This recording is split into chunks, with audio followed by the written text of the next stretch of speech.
প্রতিযোগিতায় স্বপ্নপূরণ ইউটিউব চ্যানেলে তোমাদেরকে আরও একবার স্বাগত জানাই। তো বহু প্রতীক্ষার অবসান এবং আমাদের সরকারিভাবে কিন্তু আমাদের এসএসসির অর্থাৎ গ্রুপ সি গ্রুপ ডি তার সঙ্গে আরও একটা এক্সট্রা পোস্ট লাইব্রেরিয়ানের গেজেট নোটিফিকেশন বেরিয়ে গেল।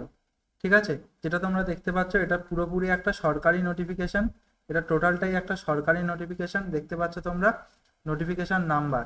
ঠিক আছে, তোমরা নোটিফিকেশন নাম্বারও দেখতে পাচ্ছ এবং আমাদের ডেটটাও দেখে নাও তোমরা। ঠিক আছে, তাহলে আমরা আমরা এখান থেকে যেটা জানবো সেটা হচ্ছে, দেখো এটা তো ডিটেল পড়তে পারো, ডিটেলটা তোমরা পড়ে নেবে, কোনো সমস্যা নেই। আমরা যেটা জানবো, চলো এখানে আমাদের কি কি পোস্ট বেরোচ্ছে। আমাদের পোস্ট প্রথমে হচ্ছে লাইব্রেরিয়ান। লাইব্রেরিয়ানের জন্য আমাদের প্রফেশনাল কোয়ালিফিকেশন, এডুকেশন কোয়ালিফিকেশন কি লাগছে, আমাদের ব্যাচেলার ডিগ্রি লাগছে। ঠিক আছে, bachelor degree of general stream, arts, science, commerce, regular, external, private. তাহলে তোমার যদি যে কোনো শাখায় তোমার গ্র্যাজুয়েশন থাকে, তোমার যদি ব্যাচেলার ডিগ্রি থাকে, সেক্ষেত্রে তুমি কিন্তু এখানে ফর্ম ফিল আপ করতে পারবে।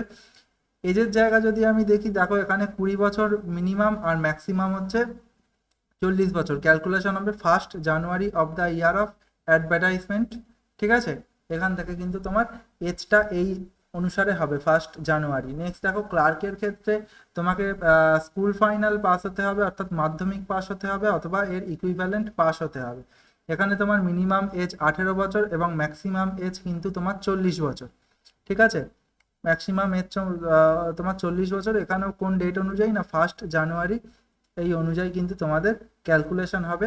এরপর হচ্ছে দেখো গ্রুপ ডি এক্ষেত্রে তোমার 8 পাস হতে হবে। দেখো ভাই, 8 পাস বলে কম্পিটিশন খুব হাই হবে, কাট অফ খুব কম যাবে তা কিন্তু নয়। প্রত্যেকে কিন্তু একদম তেতে আছে। ঠিক আছে, যে চাকরিটা নেওয়ার জন্য তোমাকে কিন্তু কেউ একটাও সিট ছাড়বে না ভাই। ঠিক আছে, দেখো মিনিমাম এজ এখানে তোমার 18 বছর এবং ম্যাক্সিমাম তোমার 40 বছর, সেই 1 জানুয়ারি অনুসারেই ক্যালকুলেশন হবে। ঠিক আছে, এবং এসসি এসটি ওবিসিদের জন্য যথারীতি যেমন ছাড় থাকে তেমন ছাড় থাকবে। ঠিক আছে, আচ্ছা আচ্ছা, এখানে যেটা বলছে দেখো, selection post of librarian shall be made on the basis of written examination equivalent of qualification, experience and interview to be determined by the commission in the following manner। ঠিক আছে, তোমার রিটেন যে এক্সামিনেশন হবে, যেটা OMR based হবে, সেটা আমরা আমরা বলছি লাইব্রেরিয়ানের জন্য। ঠিক আছে, এটা টোটালটা লাইব্রেরিয়ানের জন্য। তোমাদের যে রিটেন এক্সামিনেশন হবে সেটা টোটালটা 75 নম্বরে হবে। ঠিক আছে, এবং তোমার একাডেমিক কোয়ালিফিকেশন হিসেবেও কিন্তু তুমি নম্বর পাবে। যেমন একাডেমিক কোয়ালিফিকেশন তুমি 10 মার্কস পাবে এবং তোমার যদি এক্সপিরিয়েন্স থাকে তুমি 5 মার্কস পাবে। ঠিক আছে, 1 মার্কস ফর ইচ কমপ্লিটেড ইয়ার। অর্থাৎ তোমার যদি 1 বছর টোটাল কমপ্লিট এক্সপিরিয়েন্স থাকে তাহলে সেক্ষেত্রে তুমি 1 নম্বর পাবে। তোমার যদি 2 বছর এক্সপিরিয়েন্স থাকে তুমি 2 নম্বর পাবে। এরকম করে কিন্তু টোটাল তুমি এডুকেশন কোয়ালিফিকেশনের মধ্যে এক্সপিরিয়েন্সে 5 মার্কস পাবে। 5 বছরের এক্সপিরিয়েন্স থাকলে 5 নম্বর পাবে। তাহলে এখানে 10 নম্বর, এখানে 5 নম্বর, টোটাল তোমার এই এডুকেশনের ওপর কিন্তু একাডেমিক কোয়ালিফিকেশন, এখানে তুমি কিন্তু 15 নম্বর পাচ্ছ। ঠিক আছে, আর একটা আছে তোমার ওরাল ইন্টারভিউ। ঠিক আছে, যেটা হচ্ছে আমাদের তোমরা 10 নম্বরের কিন্তু একটা ওরাল ইন্টারভিউ হবে। এই হলো আমাদের টোটাল লাইব্রেরিয়ান পোস্ট। চলো তাহলে দেখে নিই এরপরে। Post of clerk in school shall be made basis of written examination, evaluation of academic qualification, experience and interview with typing and computer proficiency to be determined by the commission in the following manner. ঠিক আছে, তাহলে এখানে খুব ভালো করে দেখো, এখানে তোমাদের সেই ওএমআর বেসড এক্সামিনেশন হবে, যেটা হবে কিন্তু 60 নম্বর। ঠিক আছে, একাডেমিক কোয়ালিফিকেশন এবং সিমিলার এক্সপিরিয়েন্সের জন্য তোমরা একইভাবে তোমরা পাবে 15 নম্বর। আগেও যেমন ছিল যে একাডেমিক স্কোরের ওপর তোমরা 10 পাবে আর সিমিলার এক্সপিরিয়েন্সের ওপর তুমি পাবে 5। ঠিক আছে, অর্থাৎ 1 বছরে 1 নম্বর করে।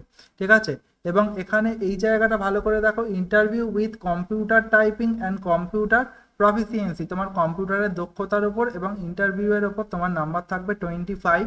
ঠিক আছে, একটা যেখানে দুটো ভাগ আছে দেখো, ওরাল ইন্টারভিউতে তুমি পাবে 10 মার্কস, মানে তোমার থাকবে 10 মার্কস, আর typing using computer and computer প্রফিসিয়েন্সির ওপর তুমি পাবে 15 মার্কস। দেখো তাহলে টোটাল হচ্ছে তোমার এই ইন্টারভিউ এবং টাইপিং এই টেস্টের ওপর কিন্তু তোমার টোটাল 25 মার্কস। ঠিক আছে, পার্ট সিতে আমাদের দেখা যাচ্ছে গ্রুপ ডি এর নোটিফিকেশন, মানে গ্রুপ ডি এর সিলেকশনের জন্য আমাদের কিন্তু রিটার্ন এক্সামিনেশন ওএমআর বেসড হবে, যেটা তোমার 40 নম্বরে হবে। সিমিলার এক্সপিরিয়েন্স যদি তোমার থেকে থাকে তুমি 5 মার্কস পাবে, এবং একটা ওরাল ইন্টারভিউ এর জন্য তুমি আরো 5 মার্কস পাবে। ঠিক আছে, ঠিক আছে। এবং এখানটা আমরা দেখছি, দেখো ওই যে একাডেমিক যে ব্যাপারটা, সেই একাডেমিকের নাম্বারটা কি করে পাওয়া যাবে। দেখো যদি তোমার ব্যাচেলার ডিগ্রি থাকে, ব্যাচেলার ডিগ্রিতে ফুল মার্কস তুমি 10-এর মধ্যে এখানে 6 পাবে, এখানে 4 মার্কস ফিক্সড আছে ফর স্পেশাল অনার্স এর জন্য। ঠিক আছে, তাহলে এই 6 মার্কসের মধ্যে তুমি যদি ফার্স্ট ডিভিশন পেয়ে থাকো তোমাদের তুমি 6-6 পাবে, তোমার যদি সেকেন্ড ডিভিশন হয় তুমি 4 পাবে, তোমার যদি অন্য ডিভিশন হয় তুমি 2 পাবে। ঠিক আছে, অন্য ডিভিশন হলে কিন্তু তুমি 2 পাবে। বোঝা গেছে? আচ্ছা, এখানে যেটা আছে যে এখানটা তোমার এই যে নাম্বারটা, এটা কিন্তু টোটালটাই তোমার যেটা করতে হবে সেটা হচ্ছে অনার্সে, এই যেখানে লেখা আছে অনার্সে। এবং তোমার যদি পাস কোর্স থাকে সেক্ষেত্রে তোমার টোটাল তুমি পাবে 4 নাম্বার, যদি ফার্স্ট ডিভিশন থাকে তুমি পাবে 4 নাম্বার, যদি সেকেন্ড ডিভিশন থাকে 3 নম্বর, যদি অন্য ডিভিশন থাকে তুমি পাবে কিন্তু ভাই 2 নাম্বার। ঠিক আছে, ঠিক আছে। আচ্ছা, যদি ডিগ্রি অফ লাইব্রেরি সায়েন্স থাকে তাহলে 4-এর মধ্যে ফার্স্ট ডিভিশনে 4, সেকেন্ড ডিভিশনে 3, আর অন্য ডিভিশনে তোমাকে 4 নম্বর পেতে হবে। ঠিক আছে, এবার সিলেকশন অফ ক্লার্ক যদি আমি বলি তাহলে সেক্ষেত্রে দেখো আমরা বলবো ফুল মার্কস হচ্ছে 10, 10-এর মধ্যে যদি ফার্স্ট ডিভিশন, এটা কিসের মধ্যে ভাই, এটা হচ্ছে তোমার ফাইনাল, স্কুল ফাইনাল, মাধ্যমিক or its equivalent or old HS.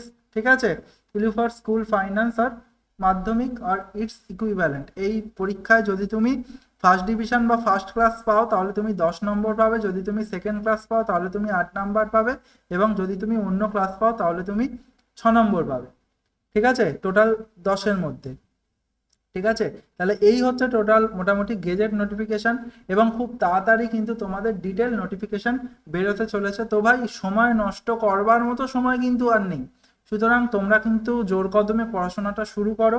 ঠিক আছে, এবং আমাদের যে হোয়াটসঅ্যাপ গ্রুপ আছে তোমরা এই গ্রুপে কিন্তু যুক্ত হতে পারো, আমাদের হোয়াটসঅ্যাপ গ্রুপে তোমরা যুক্ত হতে পারো, আমি ডেসক্রিপশানে হোয়াটসঅ্যাপ গ্রুপের লিঙ্ক দিয়ে দেবো। ঠিক আছে, তো ভাই আর আমাদের সঙ্গে তোমাদের প্রিপারেশন চালিয়ে যেতে পারো। তো সবাই সুস্থ থাকো, ভালো থাকো, এবং নিজের প্রিপারেশনকে জোরদার করো। তো আজকের মতো এখানেই টাটা।